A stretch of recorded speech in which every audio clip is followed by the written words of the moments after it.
Today, we're working on a 1998 Corvette C5, and it needs the AC compressor replaced. So when you look at it, the compressor is right down there.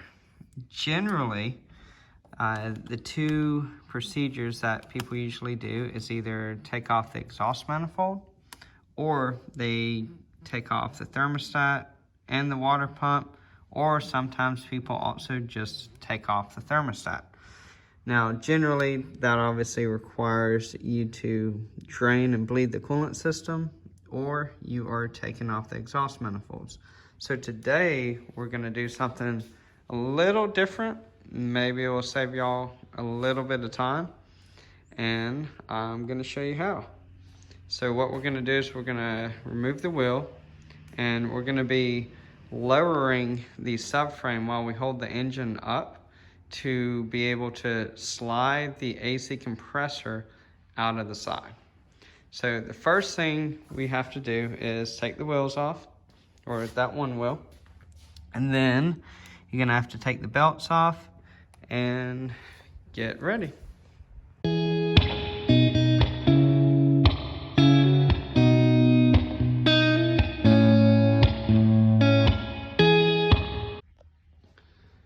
So when we're taking it off, we're gonna take off the 4 bolts on the upper control arm. Now, these bolts will have washers underneath them. There's no rhyme or reason, as you can see on this one, it doesn't have any washers on the back side. It does have some on the front side. So that's gonna help control with your alignment. With them being positioned like that, that's probably reducing the caster, which is pushing it a little bit forward or back. Now, also with that, you can either add them to give you more positive camber, which would essentially sit it out, or if you had a lot of spacers in there, then you can reduce their amount to go inside. If you're not doing any kind of track setup, I would recommend whenever you take those off, keep an eye on how many there is on both sides and put them back the right way, because then you're gonna be pretty good as far as alignment wise. So we're gonna take those off. We're gonna take the shock off from the bottom. You have 2 bolts right there, and then you have 2 bolts on the top. You can also take the shock from the top, but because we're doing most of the work underneath the bottom of the vehicle, it's gonna be a lot easier to get it from the bottom than the top.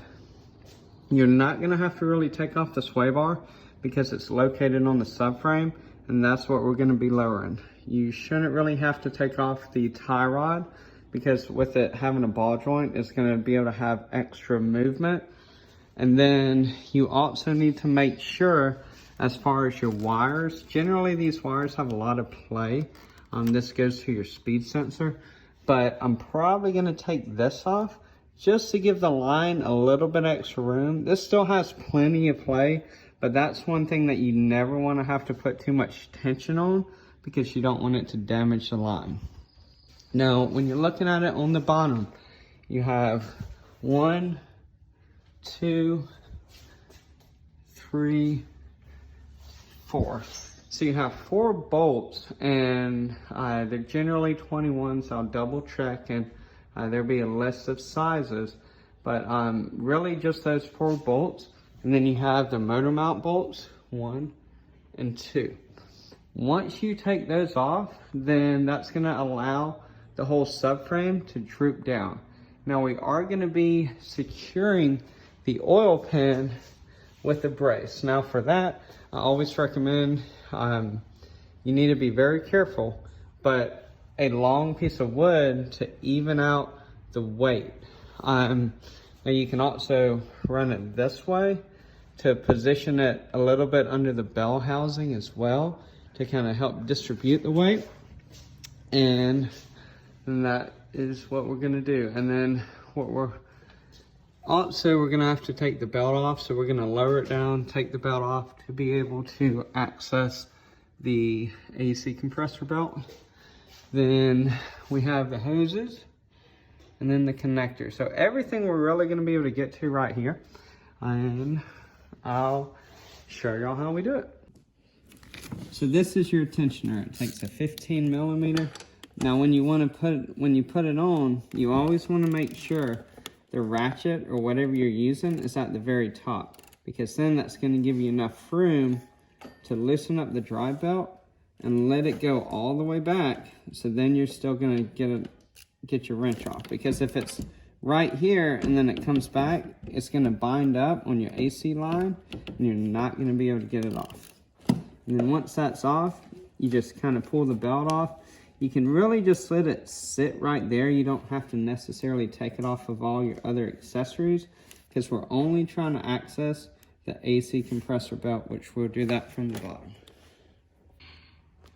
All right, next we are taking the AC compressor belt off, and that is the tensioner. So you're gonna be doing the bolt that is on the pulley itself. Now with this being an automatic transmission, I went ahead and I took out this 10 millimeter to give you some room, so on these lines you'll be able to move them out. So now it's a 15 millimeter, and you just hook your wrench up there, loosen it down, and then you can slide your belt off the tensioner, and then you can roll it off of the compressor. And then we can kind of just leave the belt there. Also make sure you have enough room to pull your wrench out, and that's about it. Now with both of the belts removed, now we're going to gain access to the AC compressor. So we're going to go ahead and remove these upper bolts, and then we're going to take the bottom bolts off. I'm probably going to at least remove the brackets for the sway bar. You have two on both sides to gain access to the subframe bolts, just to make it a whole lot easier as far as getting it out. And then we're going to lower the subframe down, and then we're going to be able to see the AC compressor.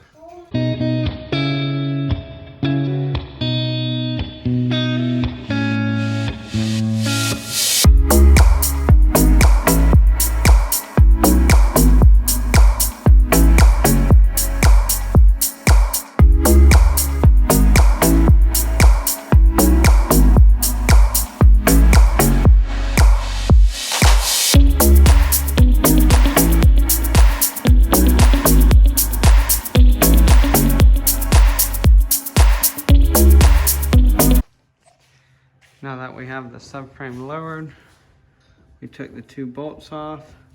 Make sure you have your trans jack under it.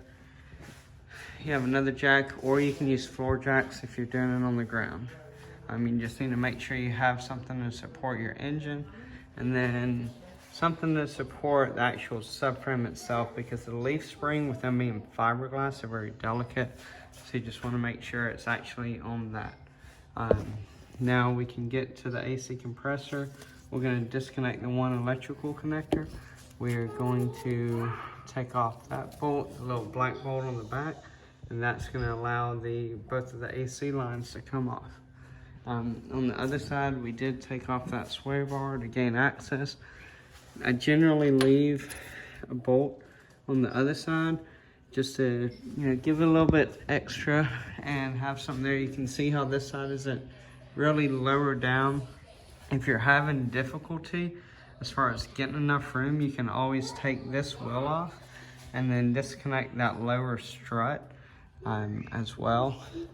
We did disconnect this brake line to make sure that it had plenty of room to be able to flex. So now we're about to take the lines off, the electrical connector, the 4 mounting bolts, and swap over the AC compressor.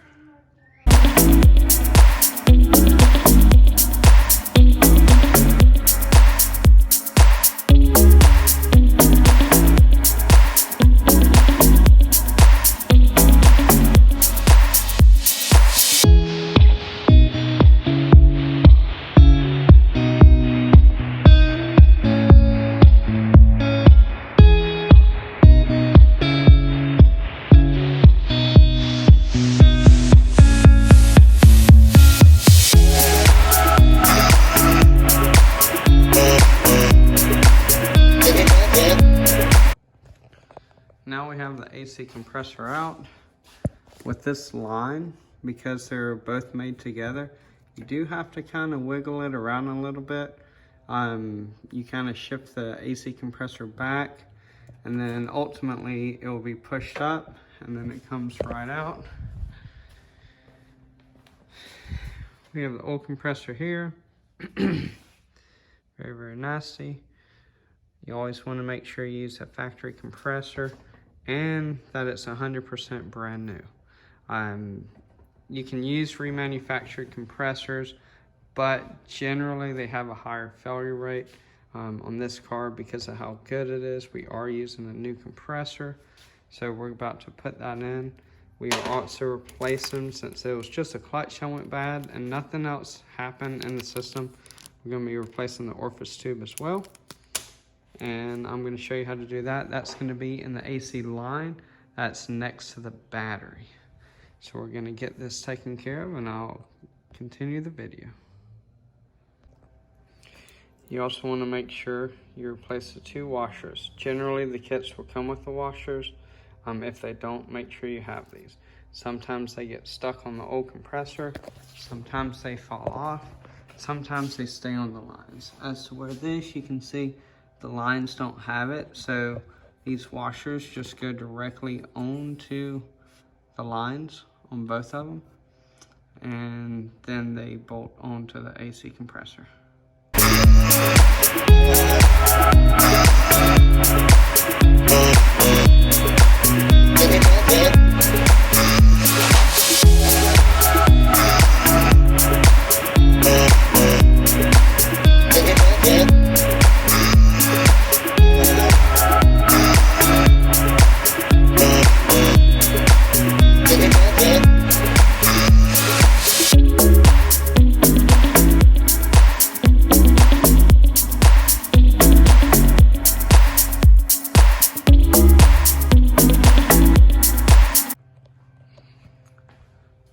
So the AC compressor is in, the connector's on, and we have the hoses on. So now we just pretty much put everything back together. So I was referring to earlier, on the control arms, you can see that this car had 2 on one side, 2 on the other. They generally have these little rubber O-rings on the inside, and it kind of helps keep them on so they don't just fall off. Sometimes they can get worn out and then they can fall off. The other side didn't have any. So we're pretty much just going to raise it up and then put the 21s on all 4 corners. The engine's still at the same spot, so we're going to tighten up the motor mounts. Again, if you're on the ground, you can still do it. It still makes it a lot easier, as long as you have 2 jacks, 1 for the engine and 1 for the cradle. So we're gonna put those up, pop the sway bar back on, put the control arms in, put the strut back on, and button everything back up.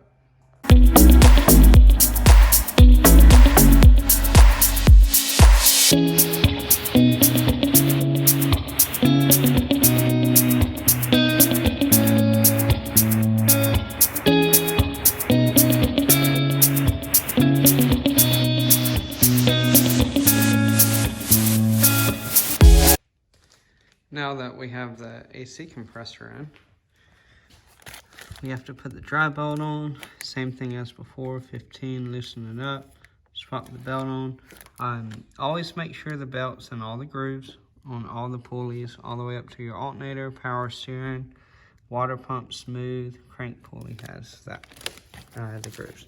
So down here next to your battery, where this connection is, this is actually where your Orifice tube is.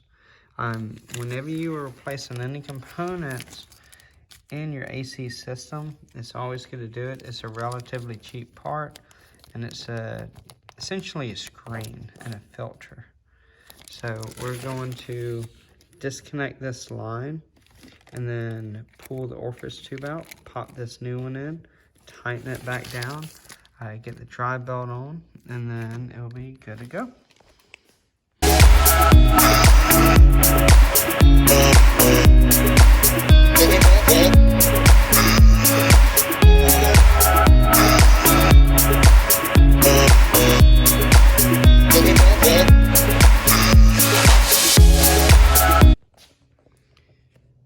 So you can see how this orifice tube is very, very dirty, and it actually has a few little pieces of particles.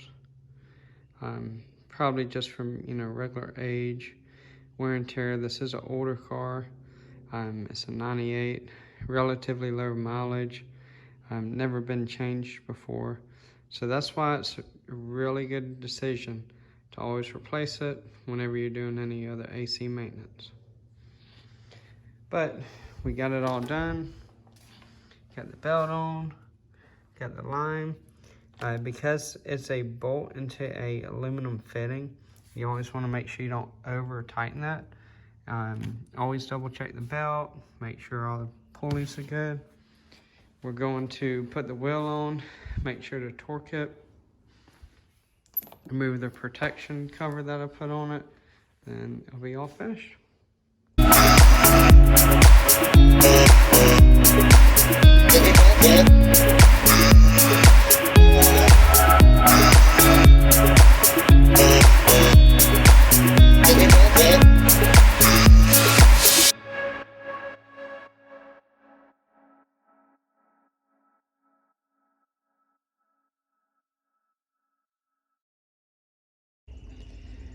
The AC compressor and the orifice tube's all done on this pretty red Corvette. Thanks for watching my video. That black car is going to be getting a new motor here pretty soon. I'm not going to say what kind of motor is going to be in it, but you're going to see soon enough. So that car has a cam. I built that motor, DOD delete. We're going to be putting new plugs in it, checking a few things over, oil change, and going to the dyno later today. This is my very first video, so hope it came out pretty good, and we'll see y'all later.